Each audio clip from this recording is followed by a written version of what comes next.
Tungamire mukati mezviedzo mananda andibata ndimwedo domboni wikende ndimwimo otungamire tenzini tungamire semwana awonyara tabu unganyara zinyanga mananda anomunzwa kanama atinyarara imwite tenziwe nyanza tenzini tungamire aponda yasvika nyanza mananda aondichisa andichina zororo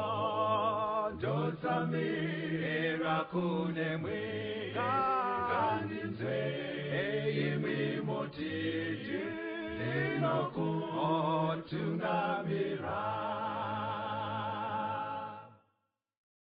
Kwazuva ivateereri, tinomuchingamidzai kuchirongwa The Second Coming of Christ chamunopiwa naPastor Gift Rodzi vekuNorth Zimbabwe Conference of the Seventh-day Adventist Church pamwe chete naPastor Caston Betera vekuEast Zimbabwe Conference of the Seventh-day Adventist Church.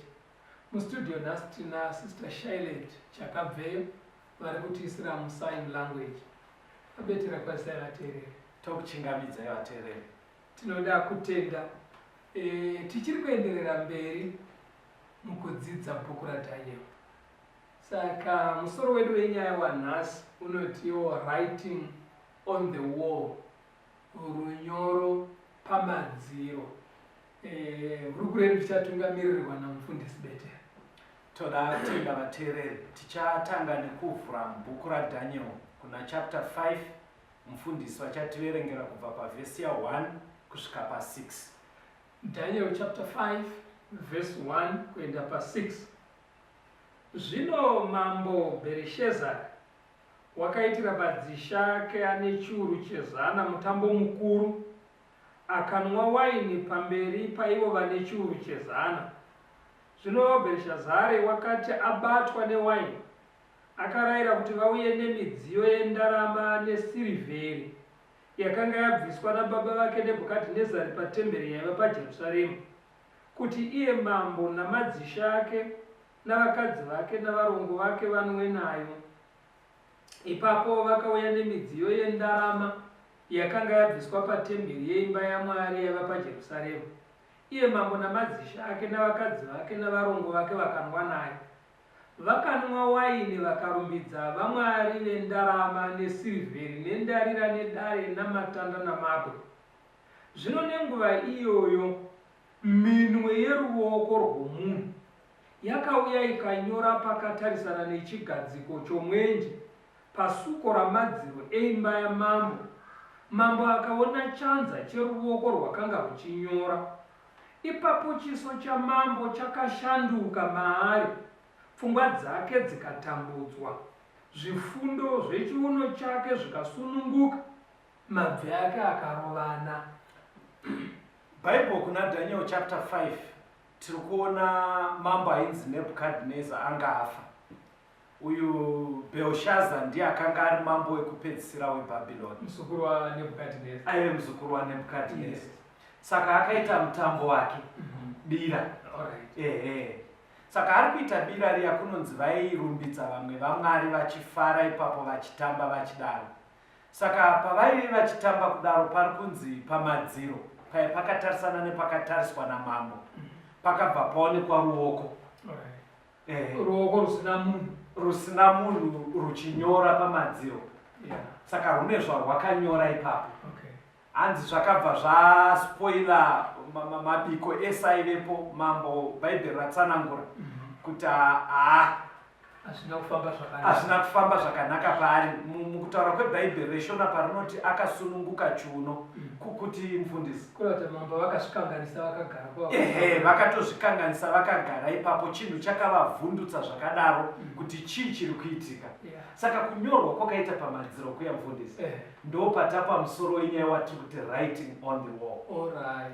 Runyoro rwacho rwakanyorwa neruoko rusina mutumbi. Sentence iyo yekuti writing on the wall inotaurika zvakanyanya mazuva ano. Ukanzwa vanhu vachiti there was a writing on the wall, vanenge vachiedza kuti pastor, vanenge vari kutaura kuti chimiro chakanga chapo chimiro chisina kujairika, right? chine zvachiri kushurudzira zvihope. Saka patinotaura pese, mukanzwa patinotaura kuti writing on the wall, writing on the wall, pfungwa iyoyo iri kutorwa mubhaibheri. Ibva imaziva chinhu ichi, whether iri kutaurwa kupi, pfungwa yacho, origin yacho kubva pana Daniel chapter 5. Kureva kuti kunyora kwakaita ruoko kuya kune zvakwaishurudzira zvakanzi namambo Wedweka, ndibatsirei pavakazvikanganisa. Saka ndo pari kubva chidzidzo chedu patiri kuti kana izvi zvakanyorwa pamadziro zvine zvazvaishurudzira zviri mberi, nhasi uno patiri kurarama hakuno here yatingati writing on the wall iri kuratidza chinhu chikuru chauda kuzoitika panyika panapa. Kureva kuti tiri kuti hapana here chimwe chinhu chihombe chinoshurudzira zvaakuda kuitika. Chinhu chihombe chekuti tichitotaura unototi this is a writing on the wall, zviri kuratidza zviri mberi. Anyway, pedzisai henyu pana Daniel chapter 5, verengai verse 7 nevhesi ya8 yacho. Daniel 5 vhesi ya7 na8. Mambo akadanidzira achiti vauye nen'anga navakadheya navafemberi. Mambo akataura akati kuna vakachenjera veBhabhironi, ani nani ungarava izvi zvakanyorwa akandizivisa kududzirwa kwazvo, uchafukidzwa nguo tsvuku nokushongedzwa kuketani kwendarama pamutsipa wake, uye uchava mubati wechitatu paushe hwangu. Ipapo vakachenjera vose vamambo vakapinda, asi vakanga vasingagoni kurava zvakanyorwa kana kuzivisa mambo kududzirwa kwazvo. Vakomana kubvira sekuru vanga vari vapenyu, musi wekutanga vakadeedzwa vakati tiudzei hope dzacho, tobva vatadza kudzidudzira. Pechipiri voudzwa hope votadza kududzira. Apa zvakatonyorwa zviri kuoneka vatadza kuerenga. Zvatinoedza kungotaura ndezvekuti zvinhu zvaMwari hazvina linki nen'anga nemasvikiro. Even patinoda kutopa chidzidzo ichi, zviri mukati mechidzidzo zvinhu zvinogona kutadza kuverengwa nen'anga nemasvikiro, nekuti zvinenge zvine origin iri kubva kuna Mwari. Saka vakakundikana zvakare. Ndo zvazviri nanhasi vateereri vedu, tinoramba tichitaura pfungwa iyoyo. N'anga nemasvikiro havagone kutibatsira pane zvinenge zvatiwira, tofanira kubatsirwa naMwari. But nyaya iyi yekuti pane mashura anenge ari kunongedzera chinhu chikuru chiri mberi haina kutanga taamuno mustudio. Yakambotaurwa naJesu asati atenda kudenga. Ndoda kuti muverengere vateereri vedu kuna Marko. Verengai tinzwe kuna Mark 13 verse 1 na 2. Mark 13 verse 1 na 2. Wakati achibuda mutemberi, mumwe wevadzidzi vake akati kwaari, mudzidzisi, tarirai mabwe kunaka nedzimba kunaka. Jesu akati kwaari, unoona dzimba idzi huru, hakungaregwi ibwe pamusoro pebwe risingazoisirwe pasi. Jesu aiva abuda mutemberi kekupedzisira iya yekujerusarema iya. Pane zvaaiva anetsana nevakuru vaivemo kusvikira kekupedzisira azvaudza kuti tarirai imba yenyu yasiiwa raadongo. Saka pakutoti dongo kuratidza chinhu chaparara chisagaro. Saka vakubuda muchechi musi iwoyo, vadzidzi vake vakafunga kuti ndofunga rabhi vaita mistake. Saka kuti ichaita ndongo. Saka vakubuda manje kwanzi nekazuva kainyatsorova madziro etemberi. Ndo yaitova chinhu chakanakisisa kwaJudha kwese. Saka wainyatsoona kuti pakavakwa zvishoma. Saka vakada kurimainda Jesu kuti ndofunga maamuchiita mistake pamati ichaita dongo. Tikanzi rabhi, tararai muone dzimba dzakaita nematondo acho manakirawo. Vachipedza kutaura kudaro vaifunga kuti vari kugadziridza paari zvakutaura. Ndobva vatoona ari serious. zvikanzi nekunaka kwese kwamuri kutaura kuya Right. hapana dombo riri kuzosara riri pamusoro penyika zvichakoromoka. In other words, Jesu aedza kureva kuti pane nguva iri mberi yekuti mukuteerera kwevadzidzika vakanyatsogaya kuti nemanakira nekura kwakaita structure pakukoromoka zvinenge zvadii. Ndoda kuti muchinzwa kuna Matthew.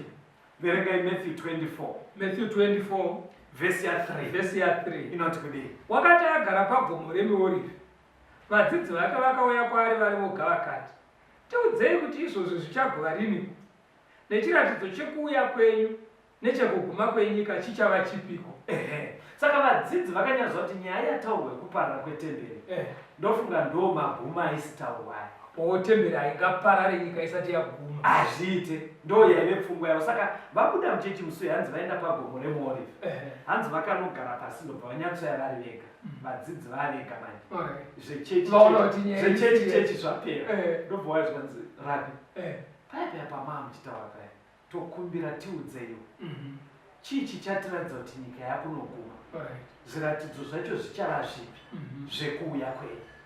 Makanyatsonzwa mubvunzo wavakaita. Kureva kuti ndirinzwa sokuti muhurukuro iyi kuguma kwenyika inoguma panouya Kristu. Ndizvozvo.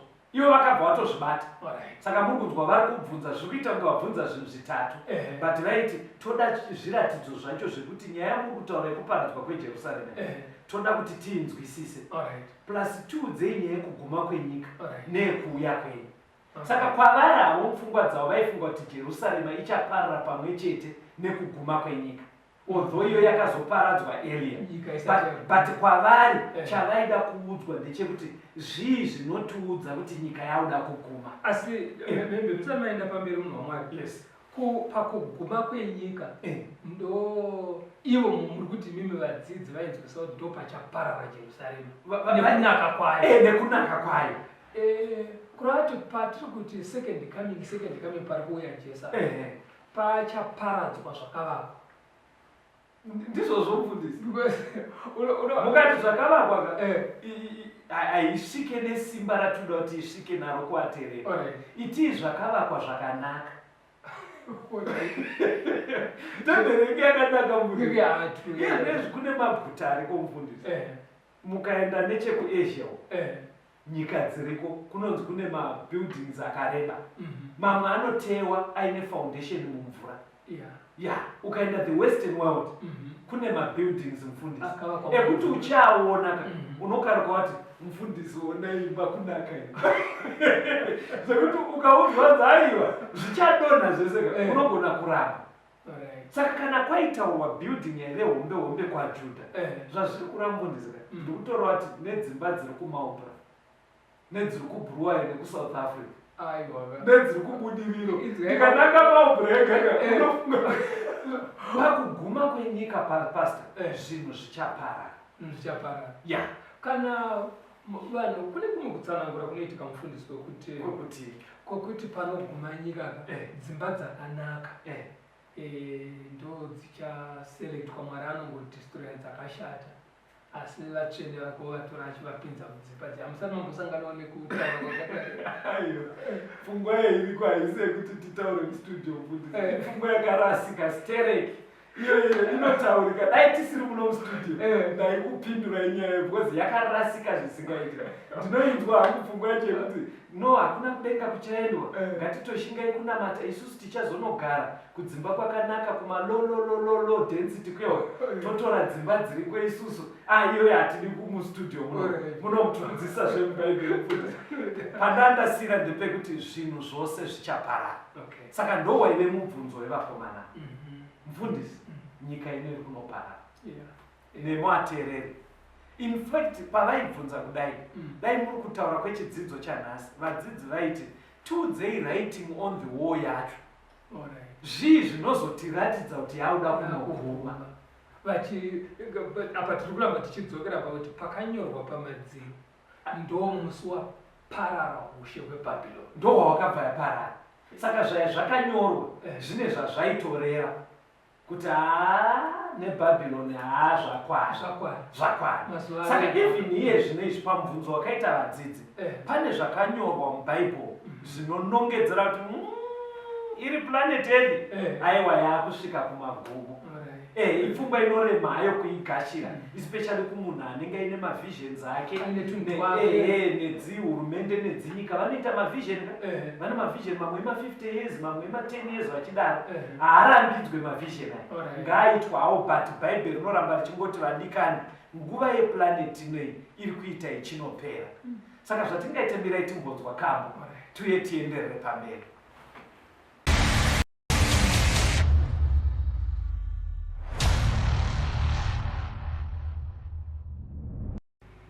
This world of sin is passing through, but a better day is drawing nigh, when the Lamb of God, sweet Lamb of God, the Holy One, will shine on us.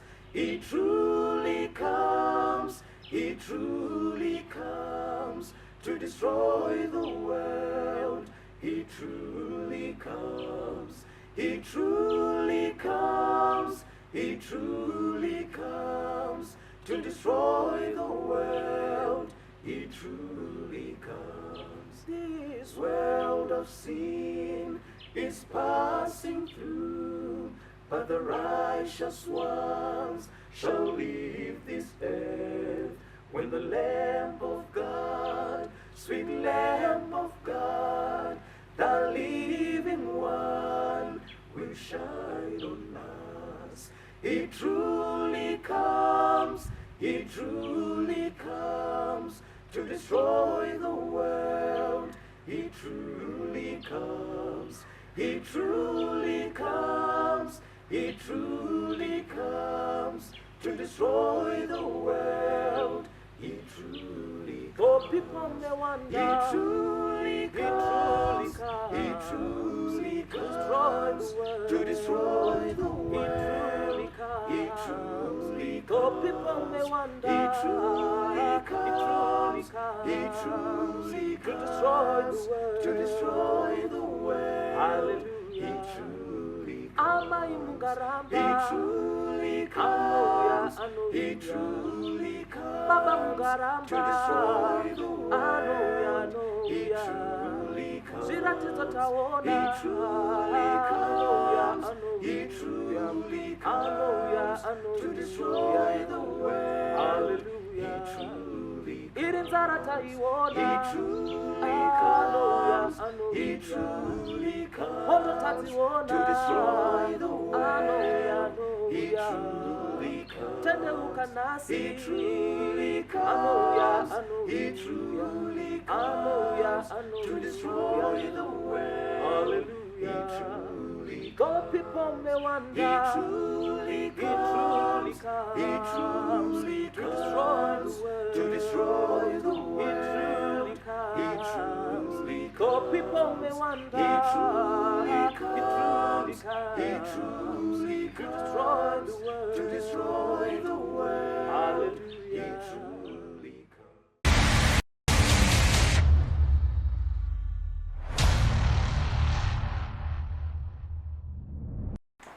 Tinomuchingamidza vateereri, tiri kuenderera mberi nehurukuro yedu writing on the wall, runyoro pamadziro. Hatifambei mambo. Toda kuverengerwa kuna Matthew 24. Verengai kubva pavhesi ya4 musvike pavhesi ya7. Mateo 24 vhesi ya 4 kuenda pa7. Jesu akapindura akati kwavari, chenjerai kuti murege kutsautswa nomunhu, nokuti vazhinji vachauya nezita rangu vachiti, ndini Kristu, vachitsautsa vazhinji. Muchanzwa zvokurwa neguhu rokurwa. Chenjerai musavhunduka, nokuti izvozvi zvose zvinofanira kumboitwa, asi kuguma kuchigere kusvika. Nokuti rudzi ruchamukira rudzi, noushe huchamukira ushe, nenzara dzichavapo, nehosha nokudengenyeka kwenyika kunzvimbo zhinji. Panapa Jesu akuchiratidza kana kuti achitsanangura zvinhu zvichaitika nyika ino isati yazosvika pakuguma. Chekutanga chatiyambira vateereri ndechekuti tingwarire kutsauswa. Right.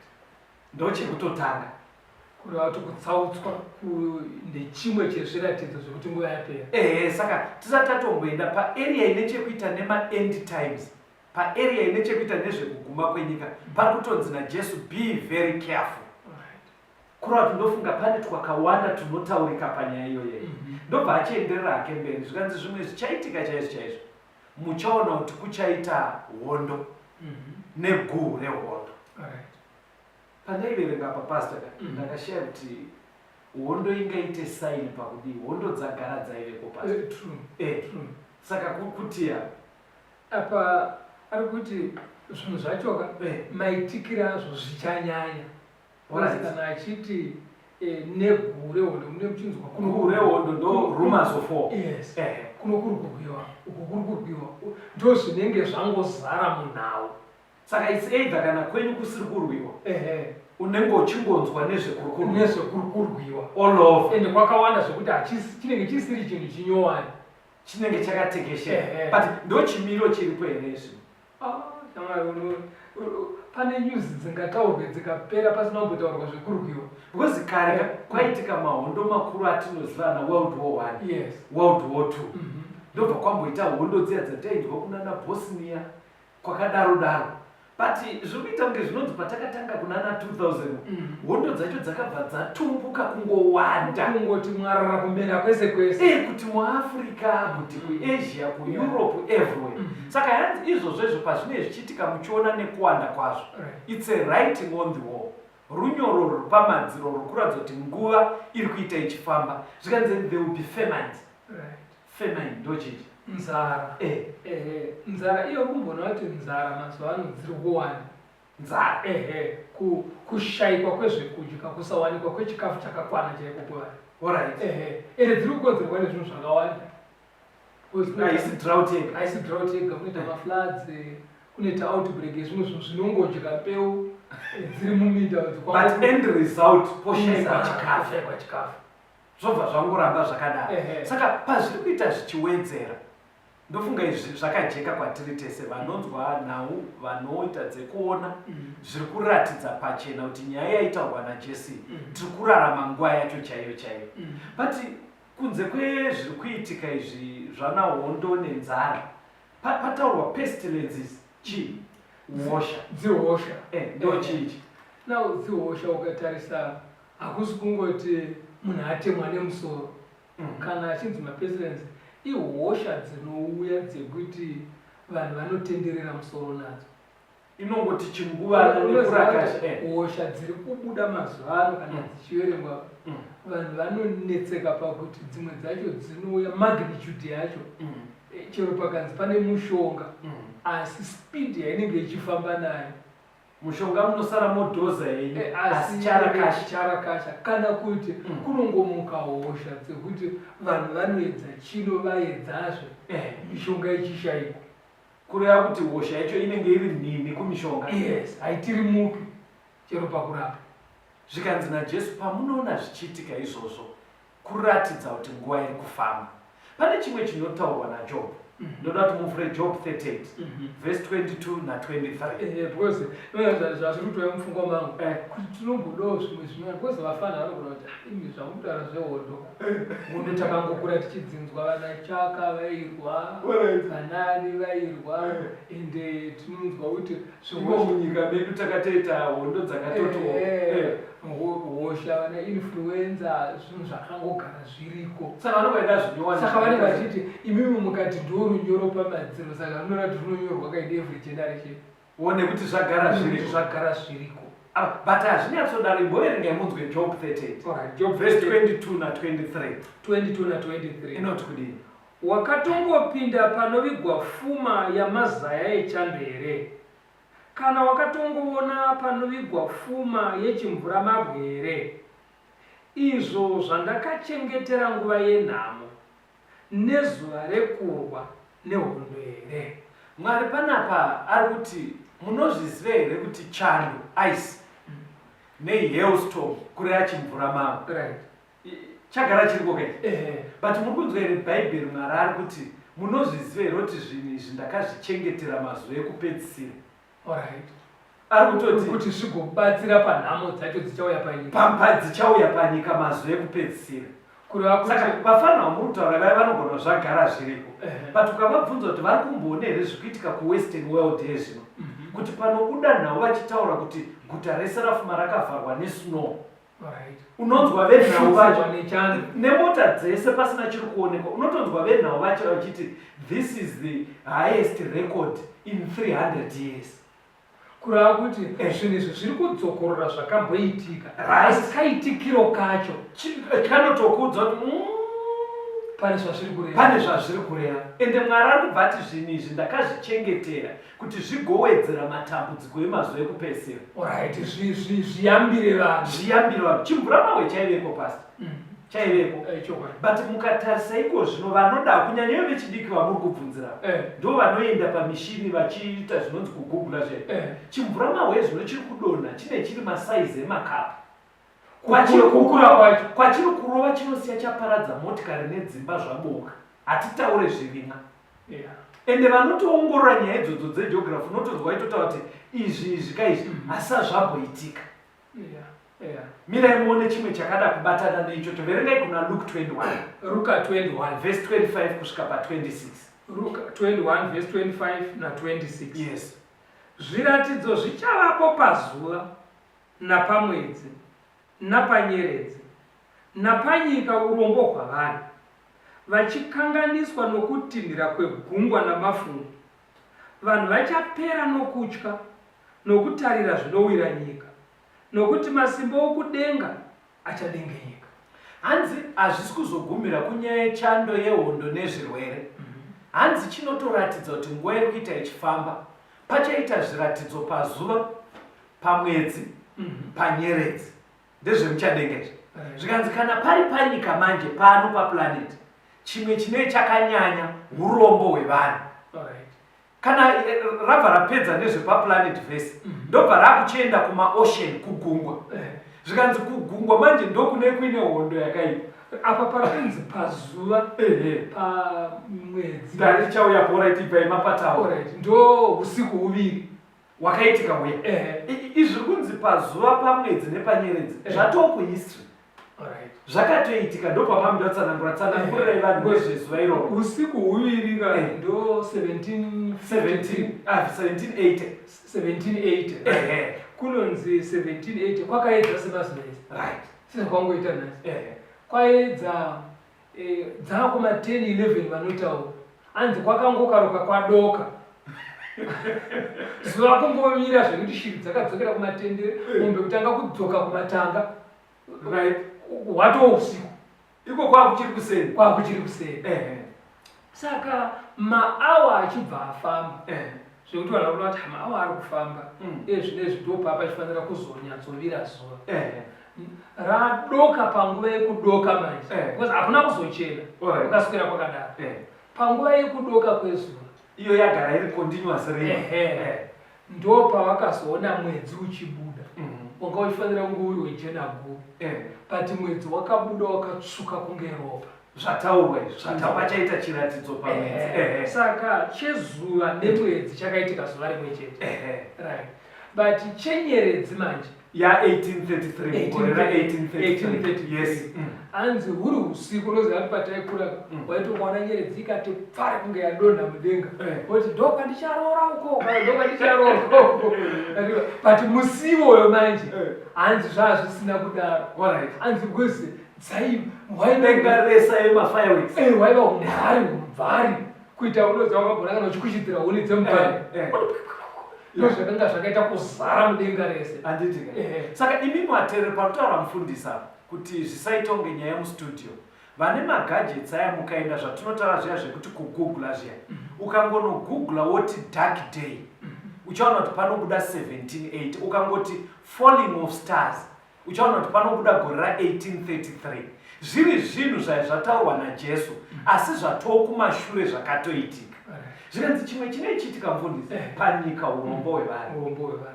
iwo urombo huriko itoisiya ke apa izvi hazvingadi kududzirwa vateereri ndonga vanhu vanotozviona kwavanogara kana chisiri pamuviri vanhu vanochiona padhuze aise kuti titaure nezvayo mino kana nemi vateereri zvingade kududzirwa here kuti urombo huchawanda but kunotoita kunge vamwari kutoti prosperity kutaura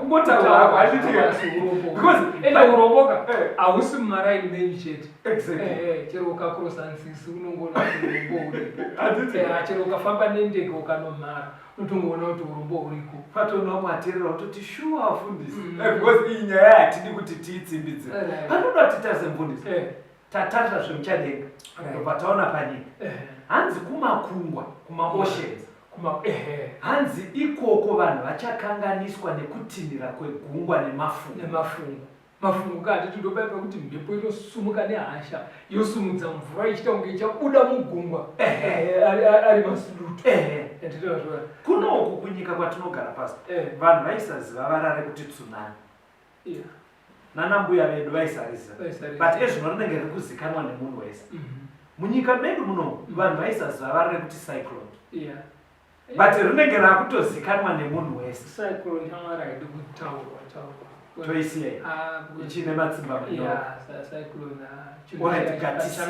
saka zviri kuedza kutaurwa nebhaibheri pari kuti vanhu vachapera nekutya nekutarira zvinowira nyika mafungo egungwa achitinhira ndo pari kutaurwa mataifuni mahurricane matsunami mhepo dzinomhanya dzine simba vanotaura zvemhepo idzodzo vanoti chero gonyeti rakarodwa unotoona richisumudzwa rinomonywa ende chiri kunetsa pari kunzi vanhu vachapera nekutyaka kuratidza kuti apa jesu aitaura chokwada ende zviri kuitika munoziva kuti ezvino izvi pari kuuya mhepo dzamuri kutaura dzina vanodziona nemishina vari kungoona savana zvekuita kunge kutumidza mazita vakagara muofi vanongotumidza mazita wongonzi iri kuuya 300 km per hour zvatopera weiti aita asi ichiuya inenge ichiuya bedzi chekuita hapana unoita sei ndo zvaita haisi mvura yekuti unotora umbrella kai kana kuti munonzi vharai mahwindo emba ndeye kungoti wedu iri kuuya zvatopera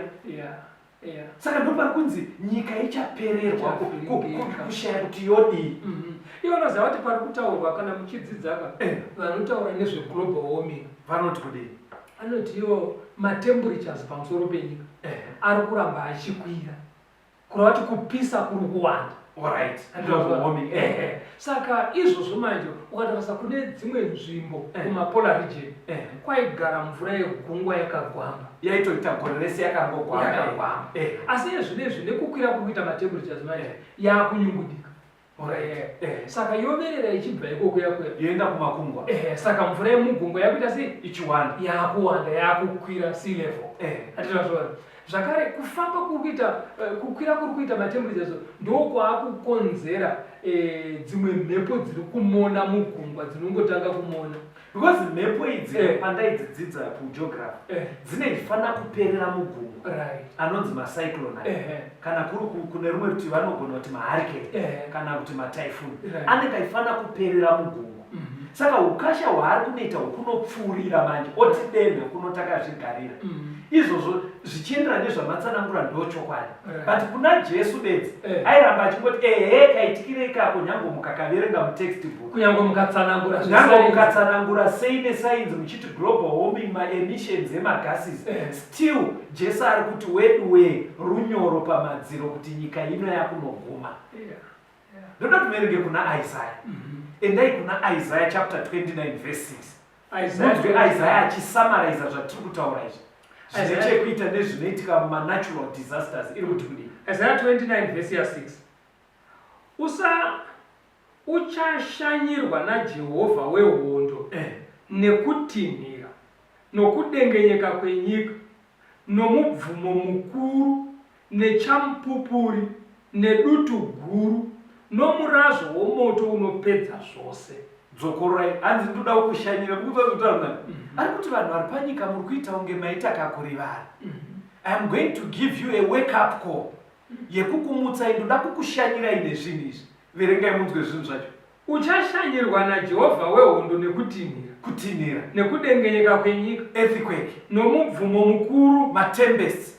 nechamupupuri, mawiwi chamupupuri chinomonya ndo ndingatataura nedutu guru, nedutu guru, nomurazvo womoto unopedza zvose. Here zvinhu zvacho zvichisamaraidzwa, hanzi naMwari these things pazviri kuitika. Imi michiregai kuramba ndingoti geography muchidaro. Mwari ari kutoti iwei yandiri kunyora pamadziro, pamuri kuona zvese zvichiuya consecutively zvakateedzana kudai, hanzi pazviri kuitika. Pamati chamupupuri paya iye haicharevei zvekugumu. Makambonzwa anonzi matornado here? Ndo mamuchita kudaka anyanyitika kuko kuwestern world. Mhepo iya yamamuchiti inomonya magonyeti yekuti painouya kudai inogona kusiya yaisa goronga panyika. Goronga chairo kuchera tara, iri mhepo chete isina kana simbi nezvipikiri, yochera kudai. Saka yanzi naJehovha, pamunoona zvichiitika paya ndini ndikuti pamwe vanhu vangatichangamuke, ndokutoshanya kwacho kwekuratidza kuti ndauya ndiri kunyora pamadziro.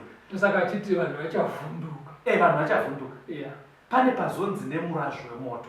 Ndopandoda tisatanzwa kambo ipapapo ndimbobvunza vateereri kuti nai vateereri, muri kumboonawo sei nemoto iri kungobvira? Ngobatira bhazi rabvira, building rakabvira rese vakatadza kudzima, pachikoro papaine vana pavanogara pabvira, vanga vachidai mota yavari yabvira, kuCalifornia masango ari kungobvira vari kutadza kudzima.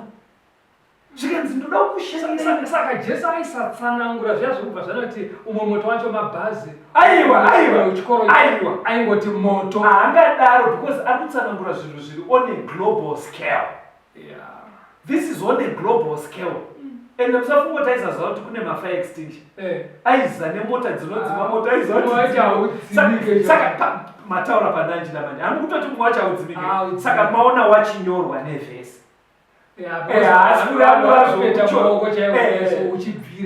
Asi kuri auya wekuti munoti uritsa dandairo dzimai moto ba haunganyorwe mubhaibheri. Ukanzi vachi ndoda kukushanyirai nemurazvo moto, ari kureva kuti moto wamunotonzwa vanhu vari kuchema vachitsva mubhazi makapeta maoko kudai, building yese ichidonha kudai. Zvinhu zvako zvauri kutaura betira zvinotyisa. Regai timbonzwa kapo tigodzoka toenda mberi vateereri. Thank you.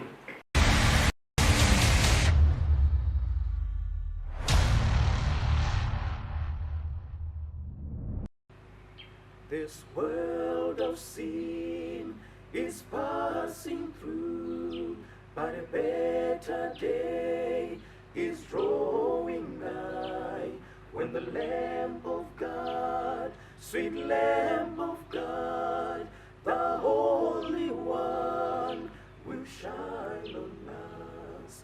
He truly comes, He truly comes, to destroy the world. He truly comes, He truly comes, He truly comes, to destroy the world. He truly comes. This world of sin is passing through, but the righteous ones shall leave this earth, when the Lamb of God, sweet Lamb of God, the living one, will shine on us. He truly comes, He truly comes, to destroy the world. He truly comes, He truly comes, He truly comes, to destroy the world. He truly comes. People may wonder. He truly comes. He truly comes, to destroy the world. He truly comes. People may wonder. He truly comes. He truly comes, to destroy the world. Hallelujah. He truly Amai comes. Mungaramba. He truly comes. He truly Baba comes, Mungaramba. to destroy the world. He Hallelujah. truly comes. Zviratidzo taona. He truly comes. Hallelujah. He truly comes, Hallelujah. to destroy the world. Hallelujah. He truly Iri comes. nzara taiona. He truly Hallelujah. comes. He truly Moto comes, tadziona. to destroy the world. Hallelujah.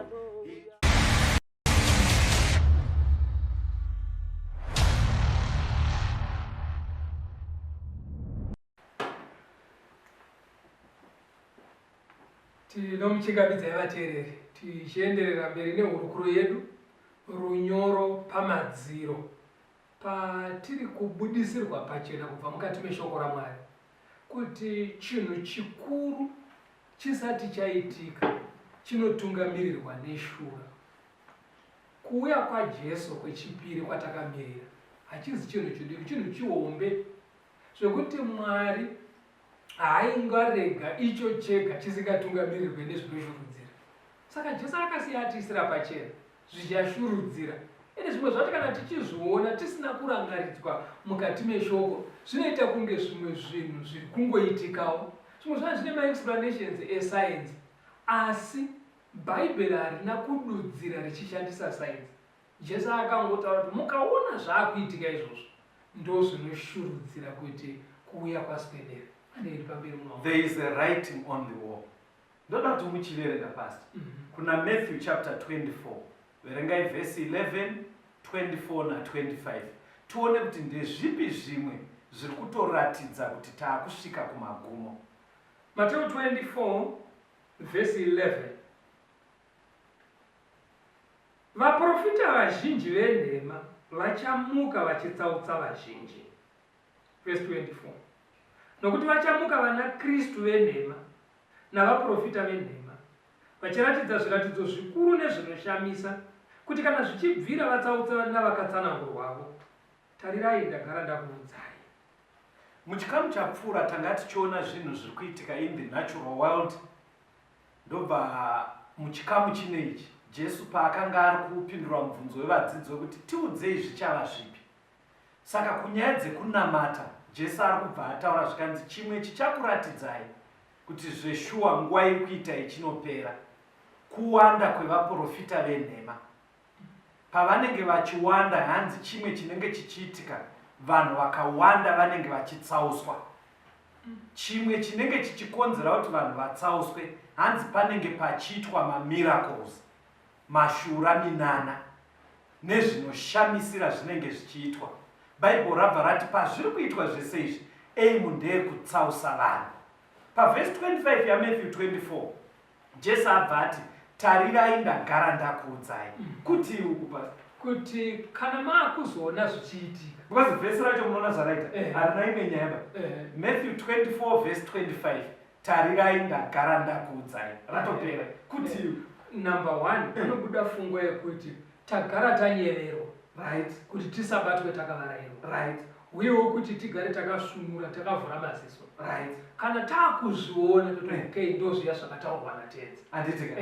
Saka haisi nyaya yekuti uzoti because irunyazoudzwa pachena kuti iyi nyaya ndakuudzai kana mukazorasiswa hamenenyu musazonditi.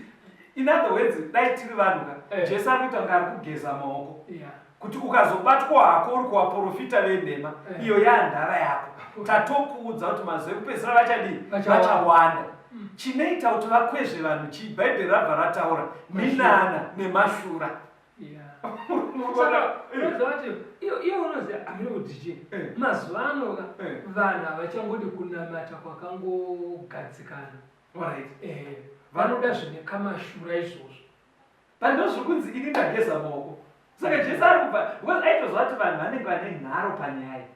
Saka ari kubva atoti ini ndadii? Ndakuda munyaya. Ende matimbogona kutsauswa kuri kuita vanhu. Vanhu vari kukunwa mufundisi. Ukatsvaga chiri kutsausa vanhu yezvino. Pane vanhu vakawanda pari nebhaibheri vanhu vanenge vatsauka. Ukada kunodongorora kuti chiri kunyanya kukurumbira ipapo chii? Pane paine vanhu rekuti prophet. Saka kutsauka uku imbonyadzotsanangura mufundisi maybe for the benefit of vateereri vedu. Kana muchiti kutsauka, handiti kutsauka isusu zvatinoziva literally wanga uchifamba munzira wotsauka kubuda munzira. Saka kutsauka kwamuri kutaura kuti vanhu vanenge vachizotsautswa nemashura nevaprofita.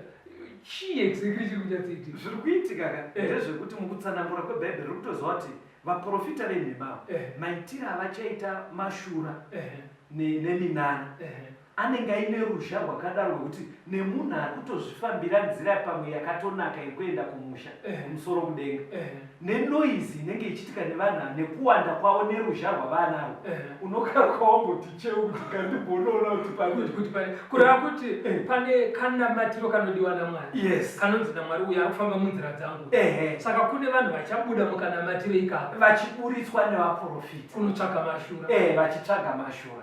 saka vateereri iwoni dzatakapuwa natenzi wedu idzi dzakakosha dzinotsimbidzirwa kuna vatesaronika Alright. vechipiri chapter 2 verengai verse 3 to 5. 2 vatesaronika chapter 2 verse ya 3.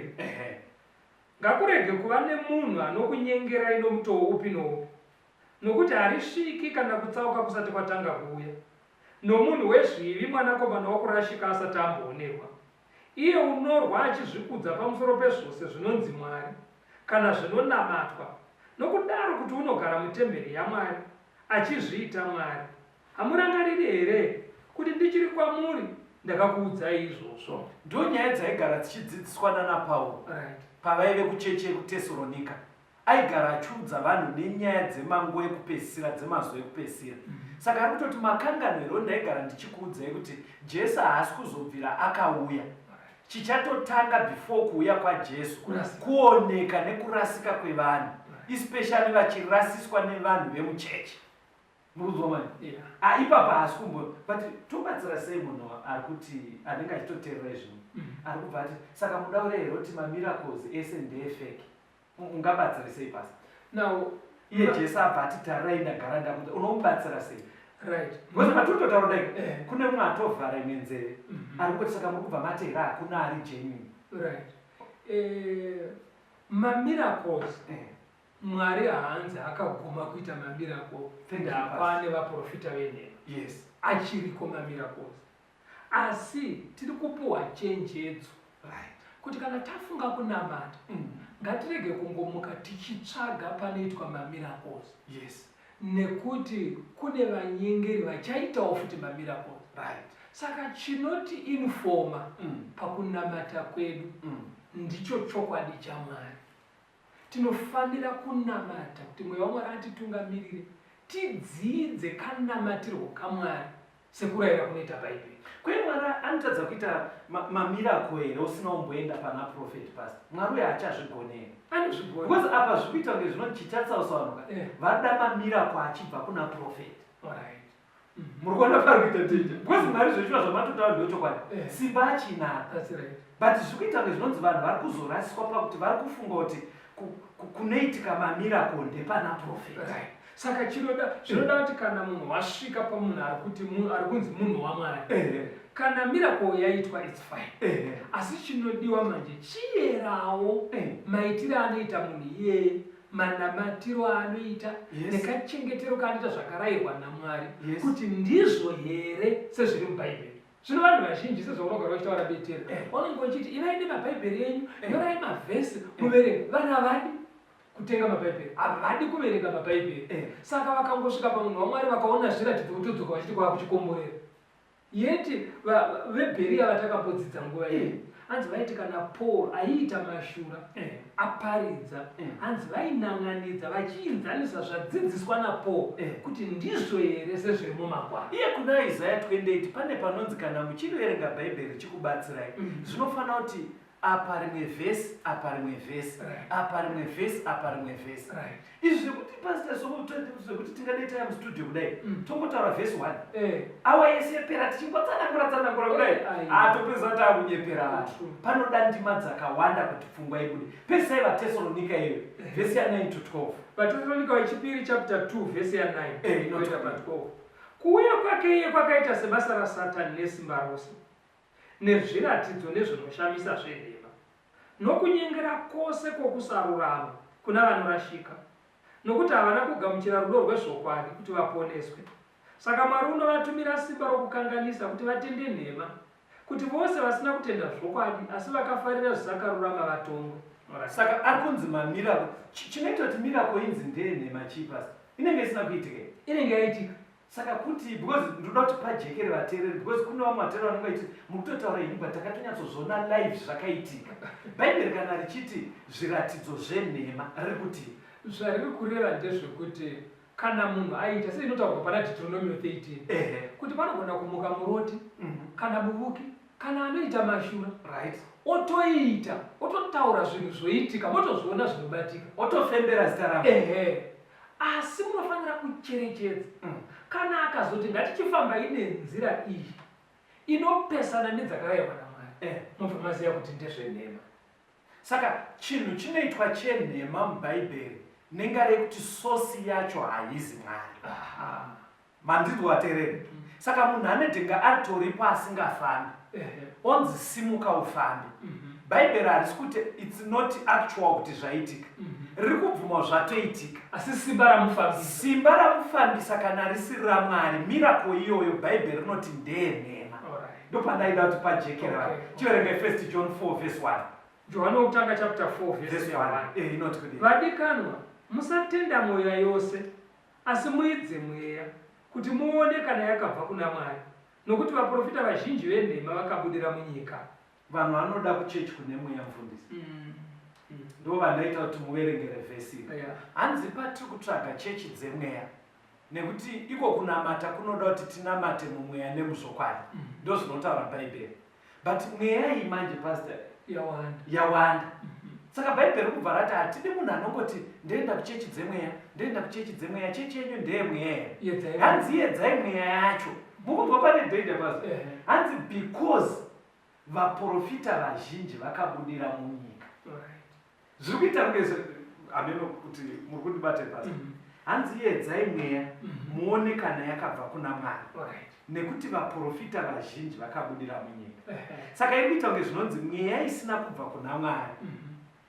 Wei yairi kugona kuti izosvikira vanhu iri kunobuda yavo vaprofita. Muri kuona chitsotsi chiri kuitika. Inenge yabva kupi mweya iyi? Inobva kuna Satani obviously kana isina kubva kuna Mwari. Handidzika. Saka patinoti mweya inogona kuva riri simba raMwari, rogona kuva simba raSatani. Asi waona chimwe chinhu chaburiswa kuna vaTesalonika. Hanzi munhu kana achiuya kuzonamata asina hanya nechokwadi chaMwari, right, haadi kurayirwa nechokwadi, right, haadi kufamba muchokwadi, hanzi Mwari anovatumira simba rekurasika kuti vatende nhema, kureva kuti Mwari anosuduruka kumunhu iyeye. Kana mweya wemashura wekunyengera wauya unomuitira zvaanobva ati pano ndaona Mwari, vati Mwari asipo. Chasaka Mwari asuduruka yesu kuti ungoziva kuti apa pane feka mweya waMwari. But mweya iwoyo ukabva manje haukwanisi kuona kuti ifeke. Chero nyoka dzabva mutsvimbo dzen'anga unongoti isimba raMwari. But nyaya inondirwadza panyaya ndikuona nguva ndiri kufamba pasi pavaprofita vana vakadai. Pane pekutoti imi ndakambodzwa muchidzidzisa kuti sainzi chaidzo dzakanaka dzana chiremba dziya ruzivo rwakabva kuna Mwari.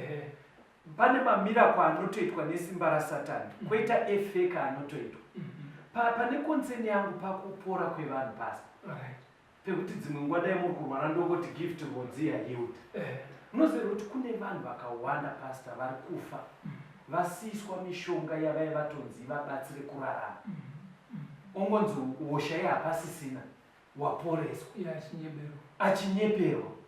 Pada kuti achizodzoka kumishonga kudai wanikwe hosha yasimba haichakundikani. Ipapo panondirwadza zvisingaiti. Saka ndofunga saka Jesu akati tarirai ndagara ndakuudzai zvinoda kuti tingware. Saka mamiracle aya chii chinei chinyatsoitika? Ndoda kuti muverenge zvakazarwa 16 vhesi ya13 kusvika pa15.